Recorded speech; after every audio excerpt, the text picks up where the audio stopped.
सबसे तेज Bhagwa news 24x7। Ravishankar Prasad ji, member of parliament and very senior leader of our party, दो तीन बहुत ही इंपॉर्टेंट विषय पे ये प्रेस कॉन्फ्रेंस रखा गया है। तो मुझे रिक्वेस्ट है आप लोगों से कि दोनों जो भी इश्यूज रेस करें उसको सुन लें, फिर अकॉर्डिंगली हम लोग क्वेश्चंस ले लेंगे उस पर।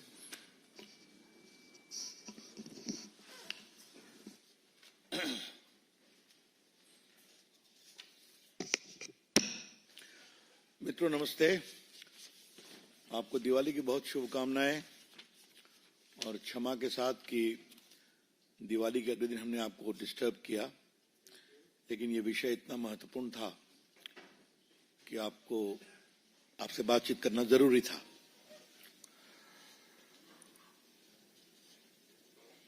खरगे साहब को बहुत ज्ञान आ गया है, कांग्रेस के सम्माननीय राष्ट्रीय अध्यक्ष को, और उस ज्ञान में उन्होंने बहुत महत्वपूर्ण चीजों को स्वीकार कर लिया है।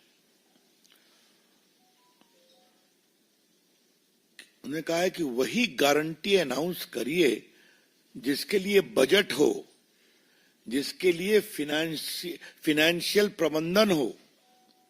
Make announcement only for those items for which you have got budgetary provisions, for which you have got financial availability.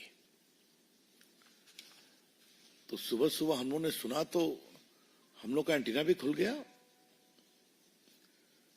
फिर एक मन में सवाल आया कि कांग्रेस के राष्ट्रीय अध्यक्ष ने जो इतना गुणी चिंतन दिया है, तो पहला पाठ अपने नेता राहुल गांधी को पढ़ाया है कि नहीं पढ़ाया है?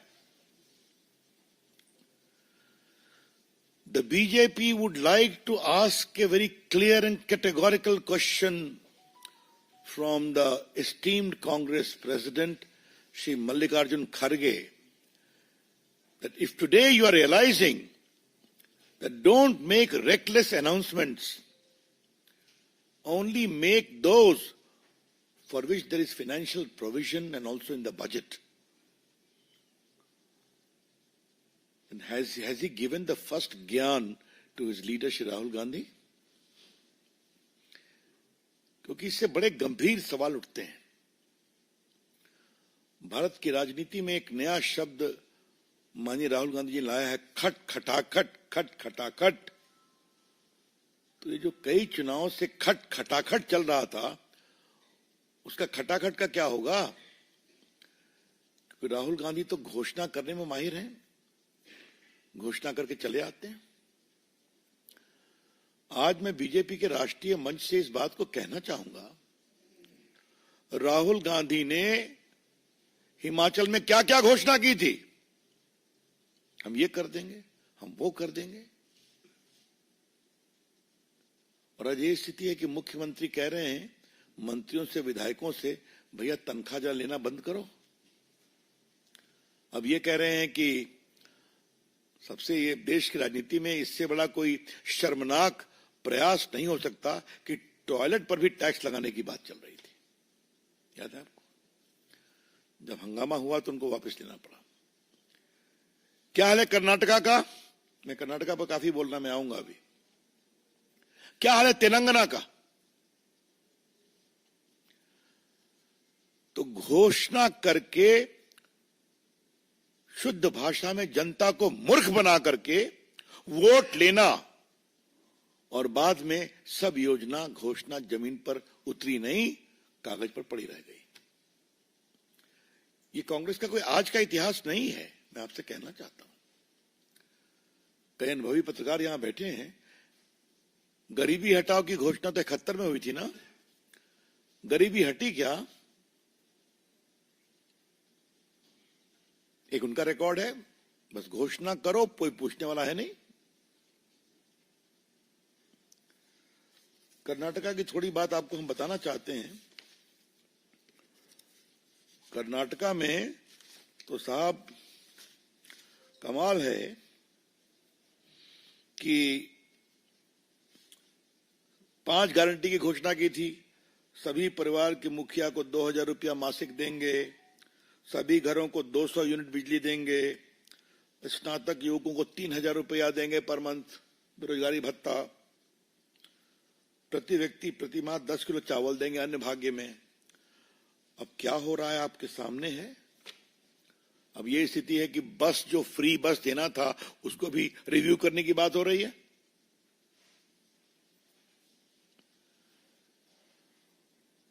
और आज हम बहुत गर्व से कहना चाहते हैं, अगर हमने 11 करोड़ किसानों को साल में 6-6 हजार रुपया देने का वादा किया तो पीएम बटन दबाते हैं उनके अकाउंट में जाता है। अगर हम 80 करोड़ लोगों को 5 किलो गेहूं चावल देते हैं तो पहुंचता है। अगर हमने कहा डिजिटल इंडिया तो डिजिटल इंडिया जमीन पे आया। अगर हमने कहा डिजिटल पेमेंट जमीन पर आया।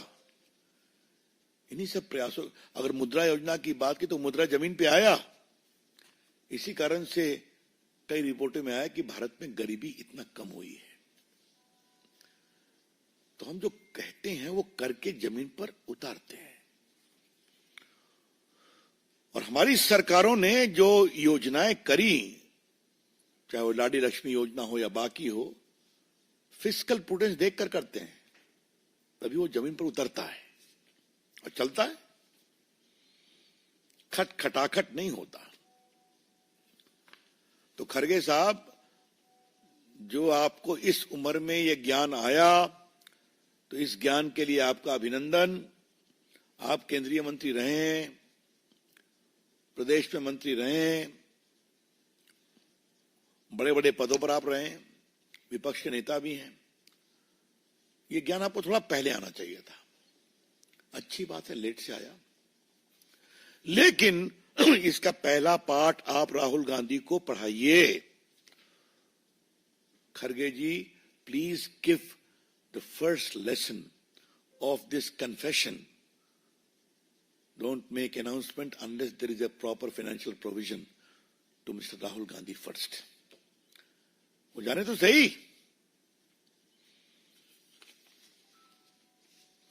आज कांग्रेस पार्टी ने अपने अध्यक्ष के माध्यम से पहली बार स्वीकार किया है कि कांग्रेस के द्वारा जो होता रहा है वो जनता की आंखों में धूल झोंकने की बात रही है। क्या श्रीमान खरगे साहब माफी मांगेंगे जो तेलंगाना में हो रहा है, जो कर्नाटका में हो रहा है, जो हिमाचल प्रदेश में हो रहा है? और जिस तरह से तथाकथित इंडिया गठबंधन के लोग घोषणे का अंबार लगाने की बात कर रहे हैं महाराष्ट्र में, झारखंड में, ये क्या है? वहां भी वही होगा, जनता की आंखों में धूल झोंकने की बात होगी। तो कृपया करके आने वाले चुनाव में वहां की जनता भी समझे इस बात को कि आगे से ये उनके अध्यक्ष का वक्तव्य है, और वो जब घोषणा करें तो पहले पूछें इस घोषणा का आधार क्या है, बताओ, करोगे कि नहीं करोगे? या वही होगा जो हिमाचल, कर्नाटका और तेलंगाना में हो रहा है। The BJP would like to very respectfully convey to the voters of Maharashtra and Jharkhand, whenever Congress people go and make reckless announcements, ask them, your president is saying this, आप कहां से करोगे? ये पूछना चाहिए। मित्रों, मुझे लगा कि यह महत्वपूर्ण विषय था, इसलिए इसको बताना जरूरी था। खरगे जी, देश से माफी मांगिए आप। इस वक्तव्य के बाद खरगे साहब, कृपया करके आप देश से माफी मांगिए। और राहुल गांधी, हम आपसे भी आग्रह करेंगे, आप भी माफी मांगिए। क्या तेलंगाना, क्या कर्नाटका और क्या हिमाचल, वहां की जनता की आंखों में आपने धूल झोंका? और हरियाणा के लोग समझ गए। और जलेबी के मैन्युफैक्चरिंग की बात बताई गई, फैक्ट्री में जलेबी बनेगी, उससे और भी समझ गए। तभी तो देखिए रिजल्ट हुआ ये। जब ये आपने स्वीकार किया है तो कांग्रेस की कलई खुली है, कांग्रेस की सच्चाई सामने आई है। मित्रों, ये मुझे पहली बात कहनी थी। हाँ, इसी में एक और पार्टी है, उनके एक और नेता हैं, आम आदमी पार्टी, केजरीवाल जी। क्योंकि ये दोनों एक साथ हैं, इसलिए मैं बोल रहा हूं, वरना नहीं बोलता मैं। वो तो सीधा घोषणा कर देते हैं। एक दिन एक पत्रकार ने मजाक में कहा कि वो x Indian revenue service officer हैं, तो अभी यही उनको कहना बचा है कि अगर हमारी सरकार आई तो हम इनकम टैक्स को माफ कर देंगे। यही तो बचा हुआ है, बाकी तो सब करते ही रहते हैं। वो उनको भी समझना चाहिए, देखिए क्या है और दिल्ली की हालत क्या है। मित्रों, एक दूसरा विषय और है जो बहुत ही गंभीर है। हमने बार बार कहा था कि वक्फ की संपत्ति के नाम पर किसानों की संपत्ति लूटी जा रही है। ये हमने बहुत जिम्मेदारी से कहा था। और इसी प्रकार से जो वक्फ की संपत्ति की हेराफेरी हो रही थी, उसको जो प्राइवेट प्रॉपर्टी के रूप में कुछ माफिया लोग कैप्चर कर रहे थे और पैसे बना रहे थे, तो ये प्रस्तावित कानून आया जो अभी सेलेक्ट कमेटी के सामने है, तो मुझे उस पर कुछ नहीं बोलना है। लेकिन कर्नाटका के विजयपुरा में जो हुआ है, किसानों की जमीन के रिकॉर्ड में रातों रात घुसाया गया वक्फ बोर्ड का नाम। मतलब 3 हफ्तों में 44 संपत्तियों के भूमि अभिलेख में किसानों का नाम काट दिया गया, वक्फ बोर्ड का नाम चढ़ा दिया गया। और जब किसानों को मालूम हुआ, उन्होंने इस विषय को उठाया। ये सब डॉक्यूमेंट्स हमारे पास है। तब फिर हंगामा देख वहां के कानून मंत्री एच.के. पाटिल को कहना पड़ा कि राजपत्रित गजट नोटिफिकेशन में त्रुटि के कारण ऐसा हुआ है। कमाल है साहब, क्या गजट ऐसे ही बनता है? 44 प्रॉपर्टी में आपने वक्फ कर दिया, म्यूटेशन सब कैंसिल कर दिया। ये सब क्यों हुआ? क्योंकि आरटीआई में कागज निकाला गया, तो चोरी पकड़ी गई। और सबसे बड़ी बात यह है कि विजयपुरा में हुआ है, इंदी तालुक में हुआ है, और चंदाचन तालुक में हुआ है। पिछले 3 वीक में 433 फार्मर्स को नोटिस दिया गया, 1 हफ्ते में जवाब दो। तब फिर जब ये विवाद बढ़ने लगा, तब उनको वापस लाना पड़ा। कर्नाटक के हावेरी में एक गांव में हिंदुओं का अपने मंदिर को वक्फ प्रॉपर्टी बनने का डर सता रहा है। तो चूंकि ये मामला कानून बनने वाला है, तो कानून बनने के पहले जहां जहां कैप्चर कर सको कर लो कि वो वक्फ की प्रॉपर्टी है। हम इसकी बहुत ही भर्त्सना करते हैं। हम कांग्रेस पार्टी से कहेंगे, कृपया करके गरीब किसानों की संपत्ति को अगर वक्फ के नाम जबरन चढ़ाने की कोशिश की जाएगी, तो उसका हम खुलकर विरोध करेंगे। और हम कांग्रेस और विरोधी सरकार को और कहना चाहते हैं, अगर हिंदुओं के मंदिर और उनकी संपत्ति को वक्फ की संपत्ति बनाने का षड्यंत्र किया जाएगा, तो उसका हम राष्ट्रीय स्तर पर विरोध करेंगे। ये बात हम बहुत विनम्रता से कहना चाहते हैं। The BJP would like to say it very emphatically that if the Congress government for vote bank politics will seek to convert the lands of private farmers as Waqf property and the lands of Hindu temples and Hindu temples also as a part of Waqf property, this shall be opposed tooth and nail. Congress को हम सावधान करना चाहते हैं और विपक्षी की सरकारों को, क्योंकि वोट बैंक के नाम पर कुछ भी कर सकते हैं। तो मित्रों, ये 2 महत्वपूर्ण विषय थे। क्वेश्चन लेने के पहले एक पीड़ादायक समाचार आपको मुझे देना है। Vivek Debroy prime minister economic advisory council के अध्यक्ष थे, बहुत ही नामी अर्थशास्त्री थे, मेरे अच्छे परिचित थे, मित्र भी थे। और भारतीय संस्कृति, भारतीय संस्कार, भारतीय अध्यात्म, भारतीय गीता पर भी उन्होंने कई किताबें लिखी थी, सॉरी गीता पर, और अर्थशास्त्र पर तो लिखी ही लिखी थी। तो उनका देहावसान हो गया, बीमार थे, बहुत दुखद है। हम अपनी बहुत संवेदना उनके लिए प्रकट करते हैं। हमारे एक और वरिष्ठ नेता जम्मू कश्मीर के देवेंद्र सिंह राणा का भी देहावसान हो गया, हम उनके लिए भी अपनी संवेदना प्रकट करते हैं। I am open two questions now. Just a minute. Sir, आपने ये जो कहा कि लोग लुभाने वाले या घोषणाओं वाली बात, चलिए सेंट्रल लेवल पे जो हो, लेकिन स्टेट लेवल पे बहुत सारे बीजेपी स्टेट में ये चीजें हो रही हैं फॉलो अप करने के तौर पे या कंपटीशन के तौर पे। आपको लगता है कि ये सभी पार्टियों पे लागू होना चाहिए किसी चीज ना? हमने कहा कि हमने मध्य प्रदेश में किया ना, प्रोविजन किया कि नहीं, बट रहा है कि नहीं बट रहा है, ये तो आपसे हम कहना चाहते हैं। हम ईमानदारी से जो कहते हैं वो करके दिखाते हैं। ये नहीं हुआ कि कहे और शुरू भी नहीं हुआ। तो लाडली लक्ष्मी योजना, बाकी योजनाएं तो बिहार में भी कई चलती हैं, राष्ट्रीय स्तर पर चलती हैं। तो हमारा तो रिकॉर्ड, चाहे वो गरीबों के लिए आवास हो, चाहे वो मुद्रा योजना हो, चाहे वो डायरेक्ट बेनिफिट ट्रांसफर हो, चाहे वो स्कॉलरशिप की योजना हो, आपके सामने है देवेंद्र जी। आमोद जी, सर, ये प्रश्न है, प्रधानमंत्री जी ने कल कहा कि एक है तो सेफ है, उसको लेकर कांग्रेस और विपक्ष। वो आता हूं बाद में, पहले इस पर सवाल पूछ लीजिए। रवि जी, सर, आपकी पार्टी फ्रीबीज के खिलाफ रही है। आपकी पार्टी फ्रीबीज देने के खिलाफ रही है। तो जब मल्लिकार्जुन खड़गे ने ये कहा है कि इस पर चर्चा हो, बजट को तभी बातचीत करें, तो क्या ये आप कॉल करेंगे कि डिबेट हो और एक कंसेंसस बनाया जाए कि फ्रीबीज बांटा ही नहीं जाए? राहुल गांधी कंसेंसस सुनते हैं क्या? कांग्रेस को कौन चलाता है? अगर राहुल गांधी का दृष्टिकोण सहयोगात्मक हो तो संसद की काफी समस्या खत्म हो जाएगी ना। सीधी सी बात है, तो छोड़ दीजिए इस बात को। मोटी बात यह है खट खटाखट का क्या होगा, और खट खटाखट में वो माफी मांगेंगे कि नहीं मांगेंगे, ये सवाल है।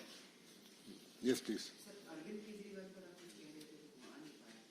हमने काफी क्लियरली कह दिया था, अरविंद केजरीवाल कांग्रेस के सहयोगी हैं, अपनी मर्जी से सहयोगी बनते हैं और छूटते हैं। वो तो रेकलेस तरीके से काम करते ही हैं। उनका तो बस चले तो इनकम टैक्स ही खत्म कर दें। क्या हाल है दिल्ली का, हाल क्या है, पंजाब का हाल क्या है, सामने दिखाई पड़ रहा है। Yes ma'am. नहीं, दो क्वेश्चन आप पूछिए। ओके। सर, एक है तो सेफ है जो प्रधानमंत्री का बयान पर कांग्रेस और विपक्षी दल कह रहे हैं कि ये करना वोट बैंक पॉलिटिक्स है, चुनाव हो रहा है 2 राज्यों में, इसलिए ऐसा किया। ऐसा है, सीधी सी बात है, प्रधानमंत्री ने पहले भी कहा है देश को एक रहना चाहिए, जाति में, उपासना पद्धति में नहीं बंटना चाहिए। इसमें क्या दिक्कत क्या है भाई? वो देश की एकता की बात कर रहे हैं ना, देश की मजबूती की बात कर रहे हैं ना। और देश कैसे चलता है इसका इससे बड़ा प्रमाण क्या है कि आज चीन के साथ में समझौता हो गया, मिठाइयां भी बटी हैं और पेट्रोलिंग शुरू हो गई, वो वापिस चले गए। तो अपनी कूटनीति और अपनी सामरिक नीति दोनों से दिखा दिया, ये होता है ना।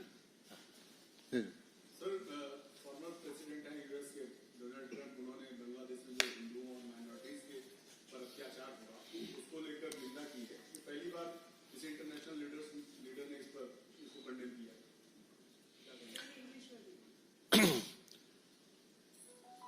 We don't want to make any comment as far as any leader, howsoever eminent, like President Trump, former President Trump has stated.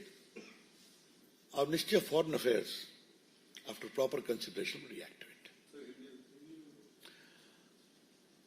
पूर्व राष्ट्रपति और अभी रिपब्लिकन पार्टी के उम्मीदवार राष्ट्रपति ट्रंप ने हिंदुओं के बारे में जो भी टिप्पणी की है, ये मामला विदेश नीति के संबंध में है। तो आपको मालूम है कि हमारी पार्टी की एक सोच होती है कि चूंकि हम सरकार में हैं तो विदेश नीति से संबंधित विषयों पर भारत का विदेश मंत्रालय टिप्पणी करता है, हम उसी के साथ रहते हैं। सर, वक्त पे आपने जो बोला कर्नाटक में, उसमें कर्नाटक माइनॉरिटी कमीशन के पूर्व अध्यक्ष जेपीसी के सामने आए थे वक्त जो करनी है, उसको उन्होंने कहा था कि कर्नाटक में वक्त की जमीन पर खुद मल्लिकार्जुन खड़गे ने पेट्रोल पंप लगाए हैं, उन्होंने जमीन पे कब्जा किया। अब जो जेपीसी के अंदर जो रिपोर्ट चर्चा, उस पर मैं कुछ कमेंट नहीं करूंगा। हाँ, सर मेरा एक छोटा सा सवाल है। आपका छोटा कभी नहीं होता है, उनको जरा बोले दीजिए। Basically, there's a lot of heat on Mr. Jharkhand CM, Mr. Hemant Soren right now because in his affidavit, his age is showing something else which should not be. In last affidavit, he was 5 years back, he was 42. Today's affidavit shows him as 49. So there's a lot of heat on Mr. Hemant Soren about his age and about the information that he has submitted in his affidavit. How do you see to it? देखिए, अपने राजनीतिक अनुभव में मैंने एक बात देखी है कि नेता अपने आपराधिक चरित्र के कई मामले छुपा लेते हैं, कई बार अपनी संपत्ति भी छुपा लेते हैं, उस पर कोर्ट और आयोग ने भी टिप्पणी की है, लेकिन अपनी उम्र भी बढ़ाते और घटाते हैं। ये पहला मामला है, देखिए क्या होता है। चुनाव आयोग जो भी करना हो करेगा, हाँ, और झारखंड की जनता करेगी। ये सर चाइना आईएनसी को लेकर जो शिवसेना एकनाथ शिंदे की पार्टी से उम्मीदवार है, उनको लेकर अरविंद सावंत जो उद्धव ठाकरे की पार्टी के सांसद भी हैं, उन्होंने कमेंट किया है कि वो एक इम्पोर्टेड माल है और यहाँ ओरिजिनल है अमीन पटेल जो उनकी पार्टी से लड़ रहे हैं। उन्होंने कहा कि इस तरीके से नहीं चलेगा, यानी कि अभद्र टिप्पणी जो है आपने अभी वेलफेयर स्कीम्स के लिए कहा, इतना सारा कहा, बीजेपी तो अनाउंस करके जा ही रही है हर स्टेट में। कल अखबार के अंदर खबर आई थी कि योगी आदित्यनाथ सरकार ने 22 के चुनाव में कहा था होली और दिवाली पर एक सिलेंडर सबको मुफ्त मिले और उस पर आया अभी तक होली का भी नहीं मिला, दिवाली। वहां पर प्रवक्ता है ना सरकार के, लखनऊ में हमारी अच्छी मीडिया की टीम है, वहां पूछ लीजिए उनसे, क्योंकि डिटेल्स देना पड़ेगा ना। आप तो गुणी बुद्धिमान अनुभवी पत्रकार हैं, तो अगर हमें मालूम होता तो हम उसका होमवर्क करके आते। जाइए वहां पूछवा लीजिए।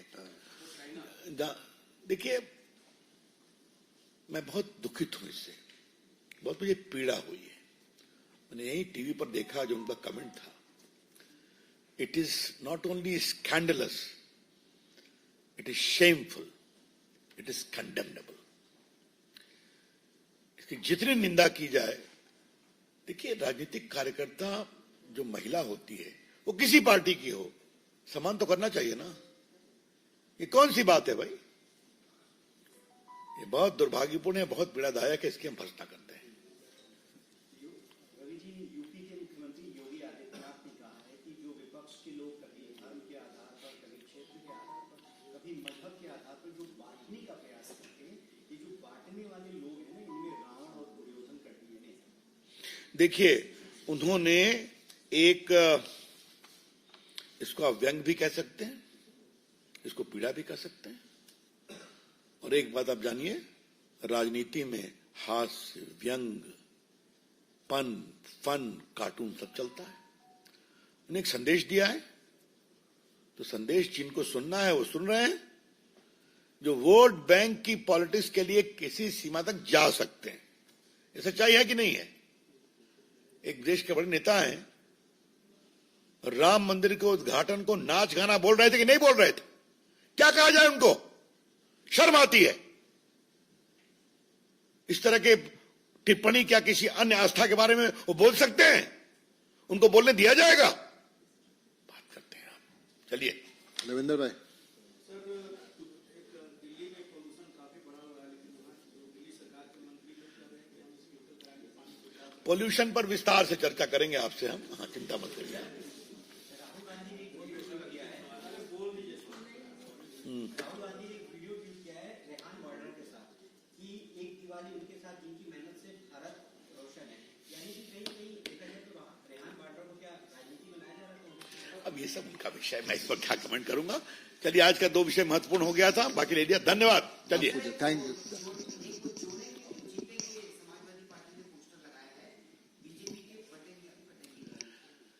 भाई वहां तो रोज वो पोस्टर लगाएंगे, तो उस पर क्या कमेंट किया जाए?